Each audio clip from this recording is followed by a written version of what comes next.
Bem-vindos a mais um podcast. Eu, Lucas Munhoz Rossi e meu colega João Pedro Lindolfo nos juntamos e decidimos fazer uma edição especial abordando dois documentários bastante conhecidos. O primeiro, Privacidade Hackeada da Netflix, que aborda como os dados que a gente cede para as empresas de tecnologia podem ser utilizados na manipulação de futuras eleições.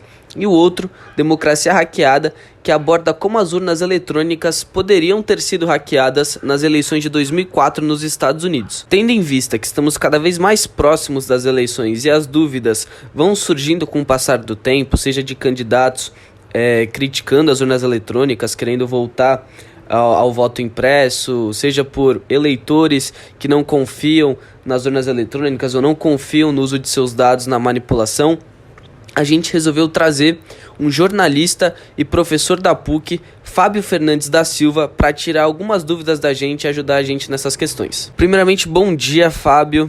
A primeira pergunta tem como base o documentário Privacidade Hackeada da Netflix. Levando-se em conta que grandes empresas de tecnologia utilizam e vendem os dados de seus usuários, qual o impacto disso na nossa sociedade? O impacto da venda de dados de usuários é, primeiramente, um aumento na propaganda não desejada, né, de produtos e serviços. Muitas vezes a gente preenche formulários e mesmo que eles digam no site, não vamos usar isso em hipótese alguma, nós não temos como saber. Verdade que nesse sentido, eh, se a gente por acaso descobre que aquela empresa específica vazou dados, a gente tem como processar essa empresa. Mas no nosso cotidiano, muitas vezes nós preenchemos formulários com nossos dados e chega um momento determinado que nós não sabemos mais qual empresa pode ter vazado nossos dados para outras empresas. Numa sociedade totalitária, isso poderia ser usado para vigilância das pessoas, né? Mas a verdade, novamente, é que nós não temos certeza com relação a isso. E acho que nem seria necessária essa vigilância a partir do momento que nós temos todos nossa base de dados, temos em vários sites que nós damos livremente. Quem usa celular, e praticamente todos nós na sociedade usamos celular, todos nós que temos emprego, que estudamos numa faculdade, esses dados já são utilizados toda vez que a gente coloca nossos dados no aparelho celular. Até onde a gente sabe, as empresas ligadas à telefonia celular não vendem necessariamente nossos dados. Porém, não é nada incomum isso já foi dito, né? Vários CEOs de empresas já falaram isso, a Apple, né, já falou isso, que os dados não são vendidos, mas eles são aproveitados dentro do próprio sistema. Por exemplo, a gente está conversando aqui entre nós, de repente eu vou mencionar um produto mais exótico, digamos, vou falar sobre um tipo de fruta específico que só existe no Nepal. E dali a pouco eu vou ver um anúncio ligado a isso de algum jeito. Se não houver um anúncio direto para falar dessa fruta exótica do Nepal, esse anúncio vai falar do Nepal ou vai falar de alguma fruta exótica.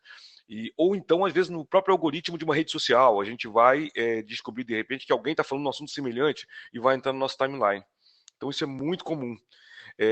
Isso pode ser usado de várias maneiras. A maneira mais óbvia e que ela é efetivamente usada é na maneira comercial. Na sua opinião, a utilização desses dados poderia impactar nas nossas eleições? A única maneira pela qual a utilização desses dados poderia impactar nas eleições seria através da venda do candidato ligado a uma determinada empresa. Vamos dizer que uma empresa que compra esses dados quer fazer campanha para o candidato X ou Y. Ela pode usar isso para mandar para você propaganda de campanha pela web, ou tentar colocar isso no algoritmo de alguma maneira que você receba também pelas redes sociais propaganda para candidato X ou Y. Agora abordando um assunto que vem estando em muitas pautas atualmente, principalmente pelas falas do Bolsonaro, e também utilizando como base o documentário Democracia Hackeada, você confia nas urnas eletrônicas? Se eu confio nas urnas eletrônicas? Confio sim, confio plenamente. Nós usamos há mais de 30 anos e nunca houve nenhuma tentativa de fraude nas urnas eletrônicas. Portanto, eu confio nas urnas eletrônicas sim. Eu sou do tempo que eu usei, a gente usou papel, né? Isso, a minha geração chegou a usar papel para as eleições e é muito mais fácil você falsificar ou você segurar a urna, trocar a urna por uma outra, uma coisa que não acontece nas urnas eletrônicas. Segundo o Datafolha e o TSE, 82% dos brasileiros confiam nas urnas eletrônicas. No entanto, pouquíssimas pessoas realmente conhecem o sistema e como essas máquinas são utilizadas. Você acreditaria na possibilidade de manipulação nas eleições do Brasil por meio das urnas eletrônicas? Eu vou devolver essa pergunta com outra pergunta. Você sabe como funciona um carro? Mesmo, efetivamente? Tudo que funciona num carro? Você sabe como funciona um avião? Né? E, no entanto, a gente pega carro e pega avião o tempo todo. Talvez a gente parasse de pegar um tempo se a gente percebesse que todos os carros sofrem acidentes, todos os aviões sofrem acidentes. Novamente, não sabemos direito como uma urna eletrônica funciona, como eu não sei como funciona o computador que eu estou usando aqui. Eu sei como ligar o computador e como usar os aplicativos. E olha que eu estudei, eu sou jornalista, a minha formação inicial é de técnico em eletrônica pelo Cefet do Rio de Janeiro. Ou seja, eu entendo de circuitos impressos, circuitos integrados, né, de componentes eletrônicos, mas eu não sei exatamente como funciona um notebook atual, o que não me impede de usar esse notebook. Acho muito importante a gente entender o seguinte, não é não conhecendo como funciona por dentro eletronicamente um sistema que a gente não pode confiar nele. Eu confio pelo simples fato de que há 30 anos usamos esse sistema e não foi fraudado nenhuma única vez. Nós temos, nesse sentido, nós temos um Tribunal Superior Eleitoral forte, que conta, inclusive, com hackers contratados todas as eleições para testar as urnas. E, até o momento, os testes têm sido positivos e não têm sofrido ataque nas urnas. Vamos lembrar também que as urnas não são ligadas à internet, como já foi dito em alguns momentos aí.